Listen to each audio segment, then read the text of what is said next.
কালকে ত্রয়োদশ জাতীয় সংসদ নির্বাচনের তফসিল ঘোষণা করা হয়েছে। আর আজকেই ২৪ ঘন্টা না পেরোতেই একজন প্রার্থী ঢাকা ৮ গুরুত্বপূর্ণ আসন সেখানকার স্বতন্ত্র প্রার্থী শরীফ ওসমান হাদি গুলিবিদ্ধ হয়েছেন জুমার নামাজের পরই। এবং আমরা যে জায়গাটিতে রয়েছি বিজয়নগরের বক্স কালভার্ট রোড, সেখানেই এই এলাকায় তিনি গুলিবিদ্ধ হন। তারপরে তাকে ঢাকা মেডিকেল কলেজ হাসপাতাল নেওয়া হয়েছে। তার অবস্থা একেবারে গুরুতর ক্রিটিক্যাল রয়েছে। আমরা একটু দেখাতে চাই এই ঘটনাস্থলে এই মুহূর্তে আমরা দেখেছি আইনশৃঙ্খলা বাহিনীর যে সদস্যরা তাদের মোতায়েন আরও বেশি করা হয়েছে। আমরা পুলিশ সদস্যকে দেখেছি। এই মুহূর্তে সামনে দেখতে পাচ্ছেন র্যাব সদস্যরা এখানে কড়া নিরাপত্তা আর বেষ্টনী যেটিকে বলে সেটি দেওয়ার চেষ্টা করছে এবং তারা সতর্ক অবস্থানে রয়েছে।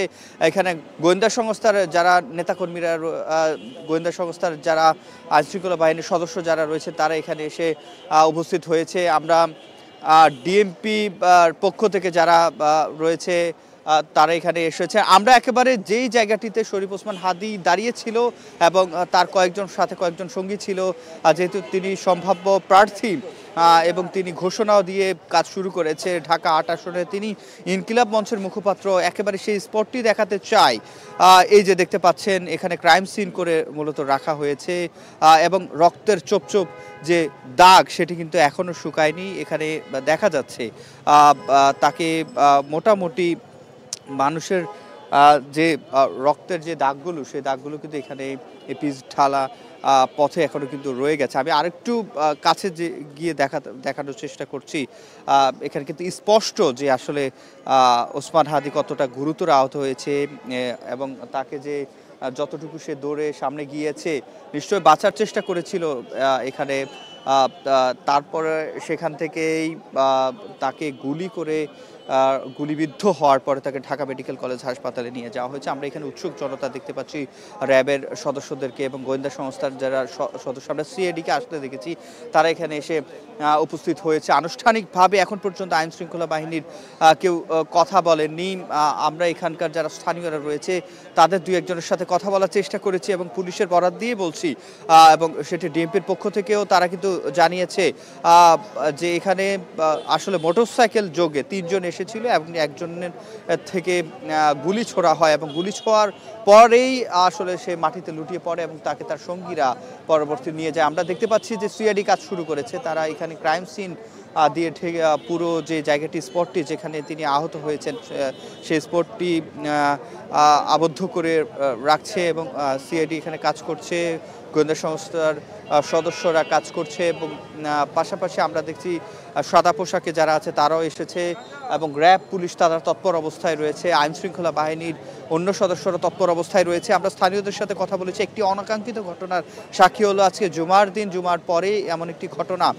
স্বাভাবিকভাবে প্রার্থীরা যেহেতু নির্বাচনের তফসিল ঘোষণা হয়ে গেছে, নির্বাচনের তফসিল ঘোষণার পরপরই আমরা যেটি দেখি আচরণবিধি মেনে যতটুকু মানুষের কাছে যাওয়া যায়। আজকে জুমার নামাজের সময় আমরা তার সঙ্গী যারা রয়েছে তাদের সাথে কথা বলেছি। আজকে 9টি মসজিদে ঢাকা 8-এর পক্ষ থেকে, ওসমান হাদির পক্ষ থেকে মানুষের সাথে নামাজের পর মোলাকাতের যে বিষয়টি সেটি তাদের করার কথা ছিল এবং পরবর্তীতে তারা সোহরাওয়ার্দী উদ্যানে একত্রিত হয়ে তার যেই যারা তার নির্বাচনী প্রচারণায় কাজ করছে সেই সঙ্গীদেরকে পরবর্তীতে সময়ে তারা আসলে সেখানে একত্রিত হওয়ার কথা ছিল।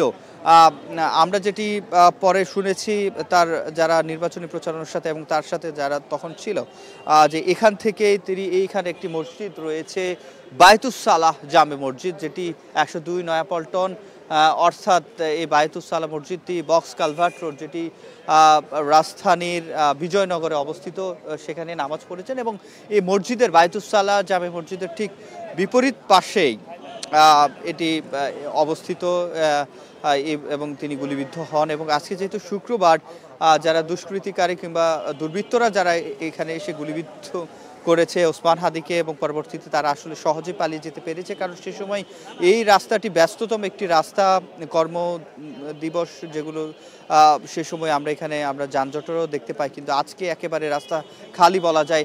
আমরা এই মুহূর্তে যেটি দেখছি উৎসুক জনতা ছাড়া সে অর্থে কোনো গাড়ি নেই।